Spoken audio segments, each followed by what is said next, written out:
Memoirs of Aunt Martha. They said they'd be back in an hour. I believed them.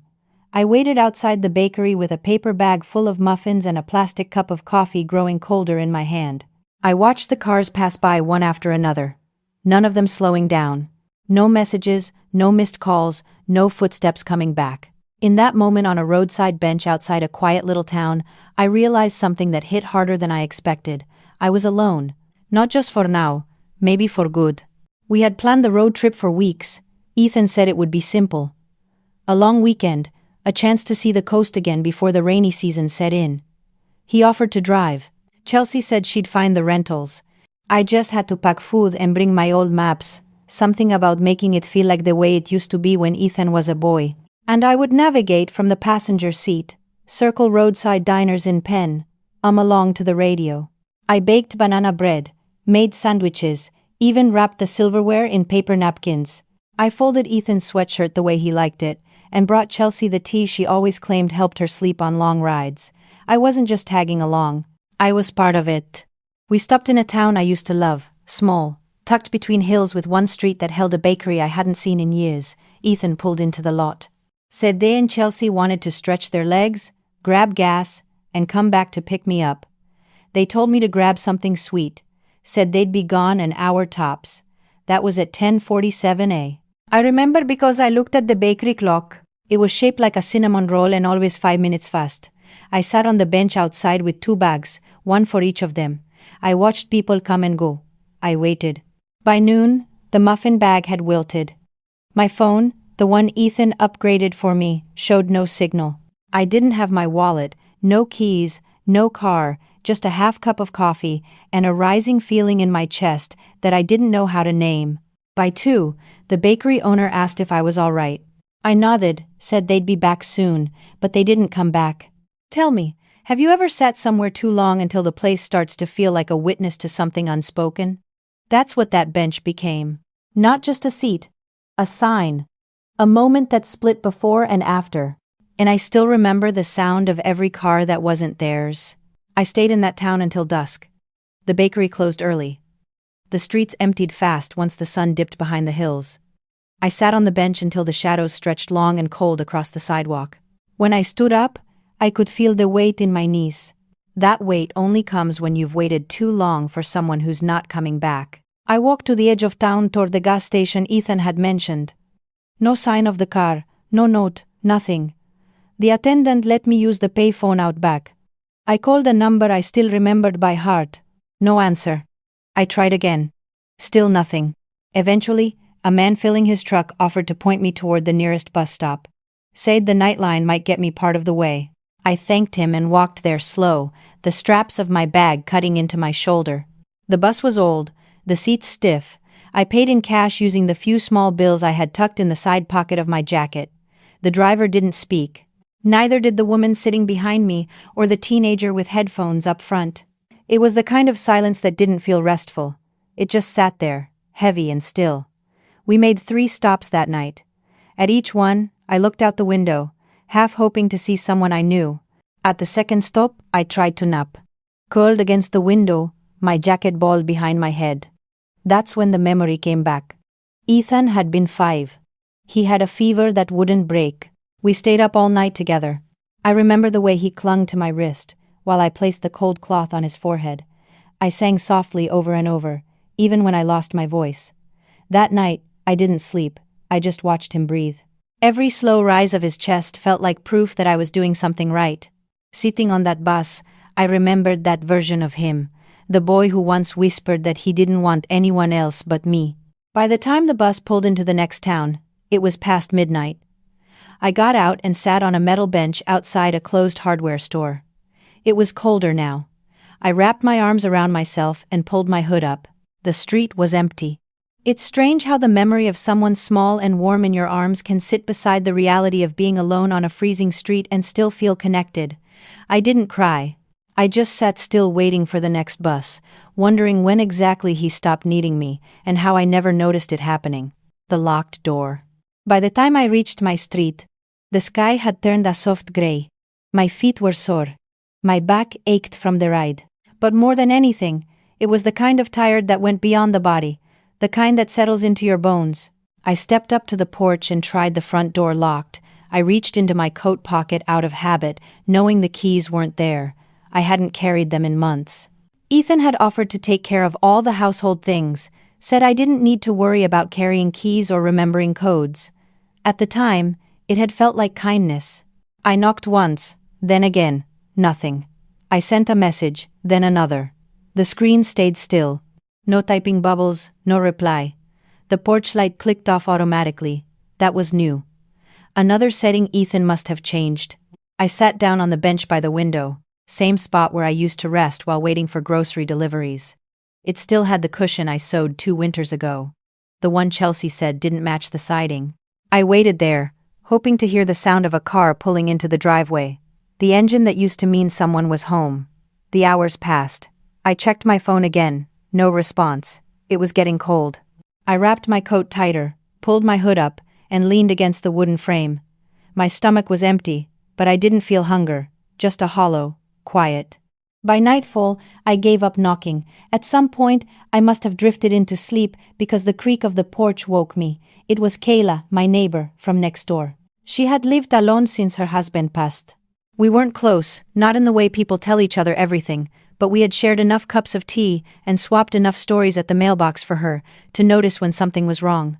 She stood there in her robe and house slippers, holding a flashlight and a frown. She didn't ask what happened, she just said I looked cold. I followed her inside. Her place smelled like lemon balm and wood polish. She handed me a blanket and poured tea without a word. I sat at her kitchen table, fingers curled around the warm mug. Later that night, I tried Ethan again. Still no reply. I stared at the screen, rereading my own words. They looked strange now, like a voice echoing into a space that no longer existed. That night, I slept on Kayla's couch, not because I wanted to, but because I had nowhere else to go. And for the first time, I understood what it meant to be outside of your own life. Not visiting, not passing through, just locked out, quietly, entirely. The betrayal. Lily's FaceTime call came unexpectedly late one evening. Her small face filled the screen, eyes bright, but trembling with something I couldn't quite place. She held the phone with both hands as if it were fragile enough to slip away. Her voice was quiet, breaking through the silence between us. She told me things no child should have to say, that they didn't want anyone to see me anymore. That mom said I wasn't capable, that I couldn't handle the money. Her words landed softly, but they cut deeper than any shouted insult. The truth was no longer whispered behind closed doors. It was now spoken through a child's tears. I held the phone tight, unable to offer more than a nod, though she couldn't see it. Lily's tears mirrored the ones I'd long swallowed, the ones that never found a voice. Her innocence was stolen, shaped by the harsh words of her parents.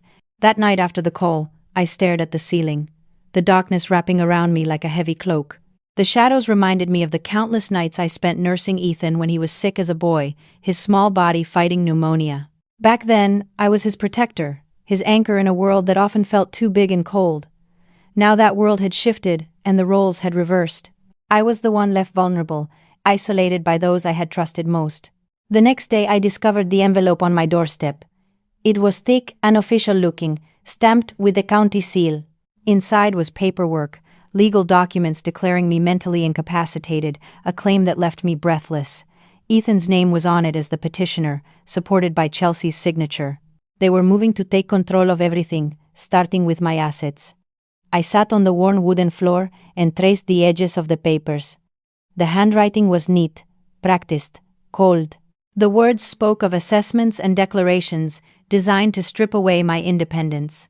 I felt the ground shift beneath me, a house of cards built on betrayal. The woman next door, Kayla, noticed the change in me. She came over with a plate of homemade bread, no questions asked, just company. Her quiet presence was a balm to the raw ache inside. She didn't pretend to have answers, she simply sat beside me, letting me know I was not alone. That day marked the beginning of a new chapter, one where I realized that the fight was not just about money or a house. It was about reclaiming my voice, my dignity, and the right to be seen as more than an obstacle to be removed. The battle ahead was daunting, but for the first time in a long time, I felt a flicker of something I hadn't dared hope for: determination. The defense strategy. The next morning, I stood in front of a filing cabinet that hadn't been opened in over a decade. It sat in the back corner of the garage, dusty and dented, its drawers stiff with age. That's where Bill kept everything: our mortgage documents, insurance forms, and tucked somewhere inside, the last copy of his will. I pulled each drawer carefully, flipping through yellowed pages, brittle folders with labels I had written long before Ethan met Chelsea. Finally, in the back of the bottom drawer, I found it. A manila envelope with Bill's handwriting across the front, my name, and the date he had signed it 13 years ago. Inside were the original documents. The will was clear. In the event of his death, I would retain sole control of the house and our savings. Only upon my passing would Ethan inherit anything. There was a clause that protected me from any transfer or override without my written consent. I ran my fingers over Bill's signature. His pen always leaned slightly to the right, even when he was nervous. I remembered the day we signed those papers. We had just come back from the hospital after his second heart scare. He wanted to be sure things were in order. Back then, I didn't want to talk about it. But now, that document was all I had left, between me and the people who wanted me erased. Later that afternoon, I brought the envelope to the office of Leonard Hill, the same attorney who had helped Bill draft the will. The sign out front was faded, and the waiting room hadn't changed much since I'd last been there. Leonard was older now, but sharp. He looked through the pages carefully, then leaned back in his chair. He told me something I wasn't expecting. A few months ago, Ethan had contacted the office asking for a copy of the original will, said he was helping me get organized, claimed I had lost the originals. Leonard refused to release it without my consent, but Ethan had managed to get a scanned draft from a shared folder Bill once created for emergency backups. Ethan had taken that version and tried to file a request to revise it. According to Leonard, the courts hadn't finalized anything. No approval, no certified changes. It was still pending, waiting on a competency hearing. That explained the paperwork I had found in the envelope on my doorstep. Ethan had been building his case, not with confrontation, but with quiet strategic moves behind the scenes. I sat with Leonard for another hour. We discussed options. He recommended creating a new legal wall, one that would hold even against a blood relative. I nodded. I was ready. That night, I placed the original will in a new fireproof box beside my bed. I didn't tell anyone. I didn't send any messages. I let the silence hold. Because now I knew something they didn't. I wasn't broken. I was preparing. I took a cab across town to meet Carla Simmons. We hadn't spoken in years. She used to be our neighbor, then our accountant, then the woman who brought over fresh peach cobbler when Bill died. After she retired, she moved to a quieter part of town. I knew she'd understand what needed to be done. She welcomed me without hesitation. Her home was filled with paper file boxes and the soft smell of lavender soap. We sat at her dining table, 2 mugs of tea between us, and I explained everything. Ethan, the forged documents, the petition to declare me mentally unfit, and the quiet ways he and Chelsea were trying to move my life around without asking. Carla didn't flinch. She nodded slowly, then walked to a cabinet and returned with a thin binder. Inside was a blueprint for a personal protection trust. Not one of those flashy estate tools for millionaires. This was different, private, legal, and fully within my rights. With her help, we began the paperwork. We listed the house first, then the savings, then the small pension I still received from my years working at the community college. Every line of the form made my hands shake a little less. The trust wouldn't belong to Ethan, wouldn't belong to any family member. It would be held and protected under the name of the Pierce Living Foundation. A name Carla came up with half in jest, half out of respect for what I had endured. She said it sounded like a name no one would question. I agreed. Carla became the trustee. I remained the primary beneficiary. There would be no inheritance rights, no default succession. It was a clean, legal wall, one that could not be broken without my consent or death, and even then, it was shielded. We filed the paperwork the next morning. I returned home just before lunch. Ethan and Chelsea were out. The house was quiet. I made myself a sandwich, swept the kitchen floor, and moved my old photo albums from the living room to my closet. No one noticed. I didn't announce what I had done. I didn't hint or warn or leave a folder on the kitchen table. Silence had always been their weapon. I figured it could be mine too. That night, Ethan mentioned something about paperwork taking longer than expected. I nodded.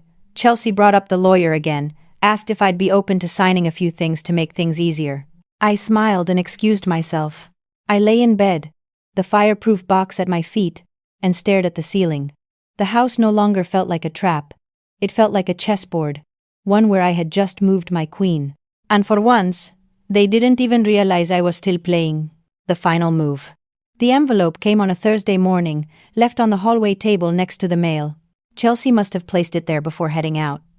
It was cream-colored, thick with a gold border pressed around the edges, formal, performative. Inside was a card printed in cursive. Ethan and Chelsea were hosting a private dinner at the house, a thank-you gathering in honor of my grace and cooperation. It read like a public relations statement, not a message to a mother. They wanted to celebrate what they called a transition done with maturity and respect. At the bottom in smaller print, it listed the expected dress code and asked for discretion, a line that struck me more than all the others. Not a celebration then, but a curtain call, one they believed I had no lines left in. I folded the card and placed it in the drawer by my bedside, next to a copy of the trust documents and the handwritten notes Carla had helped me prepare. Not out of spite, just as insurance. I accepted the invitation, not because I wanted to be there, but because silence, when used right, can change the room louder than any voice. In the days that followed, I remained still. I continued the small routines. I swept the hallway. I watered the front planter. I greeted Chelsea when she passed, though she barely looked up from her phone. Ethan came home late most evenings, talking softly on calls in the garage. I didn't ask. I didn't interfere. I didn't need to. On the morning of the dinner, I ironed one of my older dresses, a dark navy one, simple but clean. I brushed my hair, put on the small pearl earrings Bill had given me on our 25th anniversary. They weren't fancy, but they were mine. The dining room had been rearranged. New tablecloth, rented glassware, candles in the corner. Ethan greeted me with a smile that didn't reach his eyes. Chelsea was busy directing the caterer. She didn't say hello.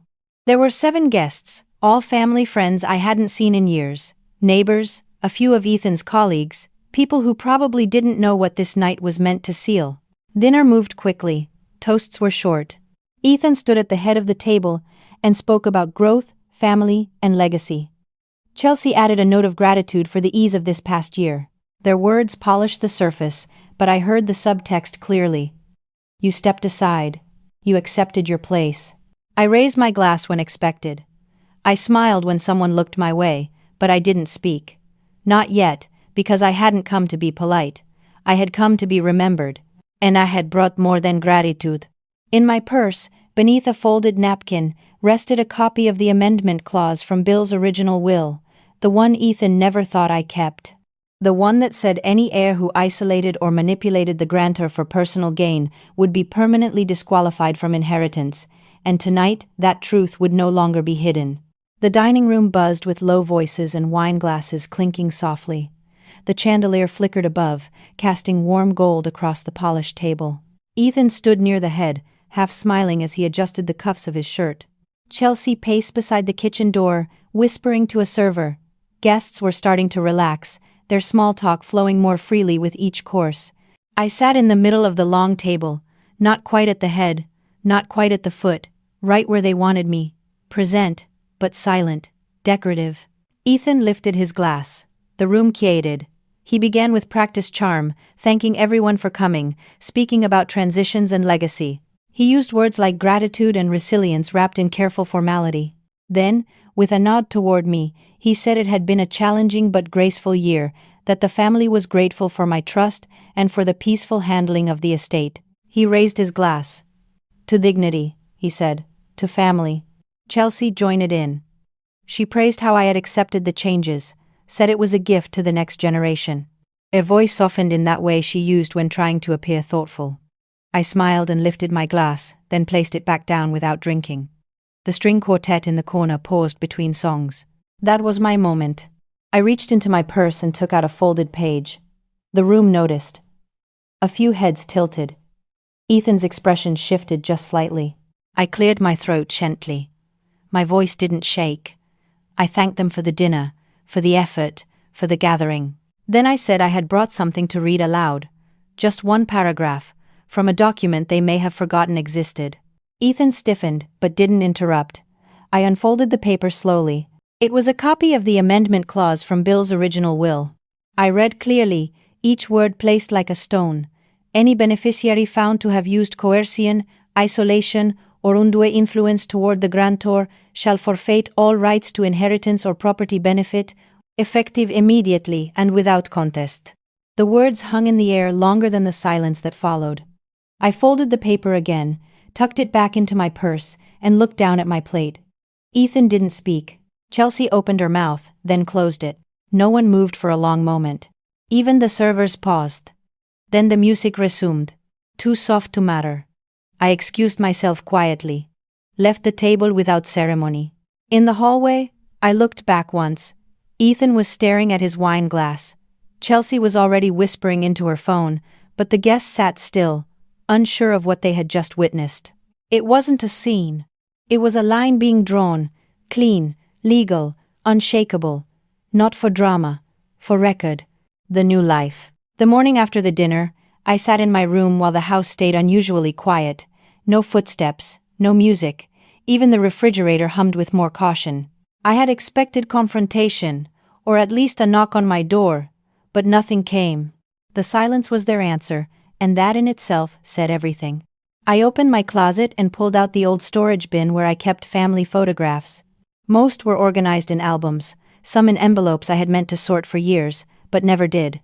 The scent of old paper filled the air as I opened the box and flipped through the pages. There were pictures of Ethan as a child, his first school play, his graduation, vacation, where we all wore the same matching sweatshirts he used to hate. There were photos of Bill, always in the background, always with a hand resting on someone's shoulder. But after a certain point, Ethan's photos stopped. No birthdays past his 30th. No pictures from his wedding, nothing from the birth of Lily. All those events had been on their terms, on their cameras, never shared back with me. The absence wasn't dramatic, just gradual, a quiet phasing out, like being cropped out of a life you once carried. That afternoon, Lily came to find me. She walked in without knocking, clutching a crumpled piece of notebook paper and her favorite green hoodie.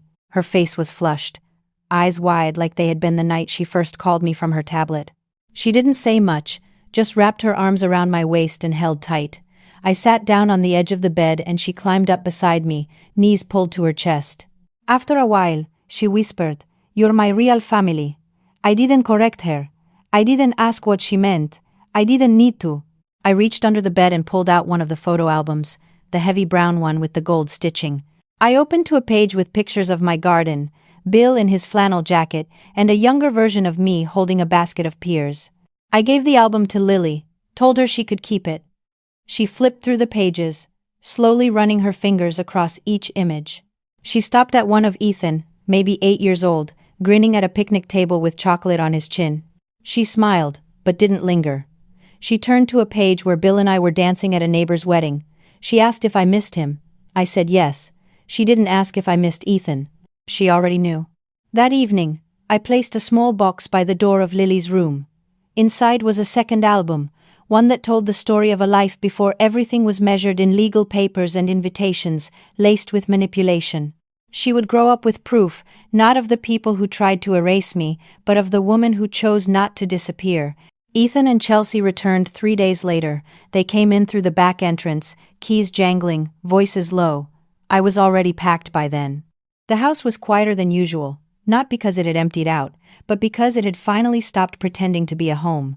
I stayed in my room while they moved through the kitchen and the hallway, their steps sharper, quicker. I heard a drawer open and close, then another, then silence. The kind that comes when something no longer adds up. They had waited too long. Everything of mine had already been sorted. The closet was bare, except for a hanger and an empty shoebox. My journals, books, and photo albums were gone.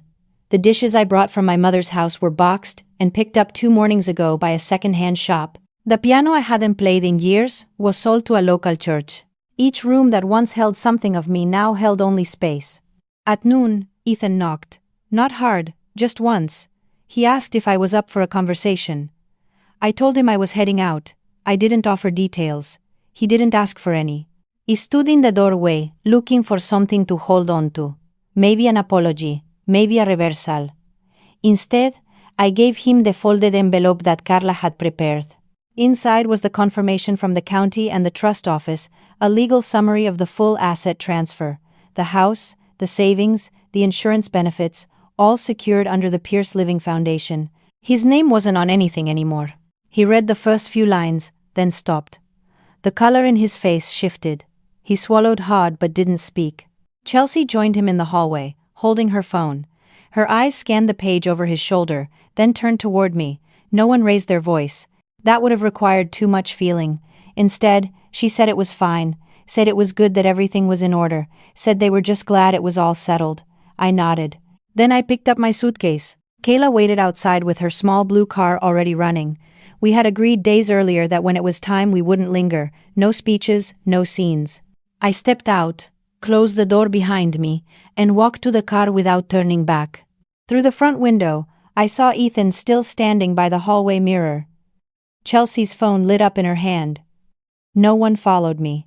The ride to the coast was quiet. The sun was starting to lower when we reached the small house I had rented.